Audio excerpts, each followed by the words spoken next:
Galit Ben Tovel. She's an Egyptologist and the author of the book, The Messiah Code. Hello and welcome. Thank you very much, Emily. So we've been talking, even during the commercial about the moon, women get together and we talk about this stuff. And you just saw this piece and you brought up something interesting, that the scholar didn't mention about the location. Please tell us a little bit about that. Yes, so actually what we saw in the movie, the 8 or the 7 circle, but originally there were 8 circles around the stage, it was part of the ritual of the Temple of the Moon. Each circle represented a month in the lunar calendar. We have also to remember that the lunar calendar was different than the solar one. They divided the year in 8 months and not 12 months, like we are used to doing today in modern days.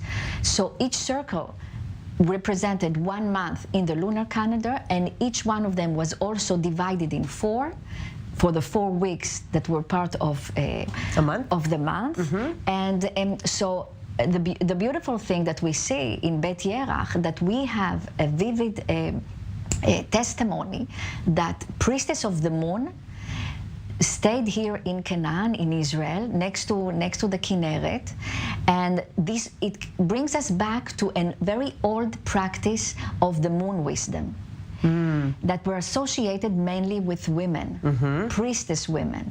It was every time it was also connected to the water, because the moon and the water had a special connection, we know as well. And they had 3 roles for the society in their leadership. One was bringing the rain. The second one was love, and the third one was honey, making honey.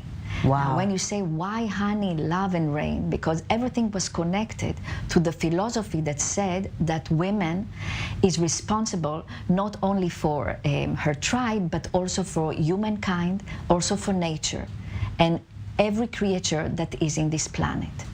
And she has inside herself the clock or the time of the moon, because she was synchronized with the moon.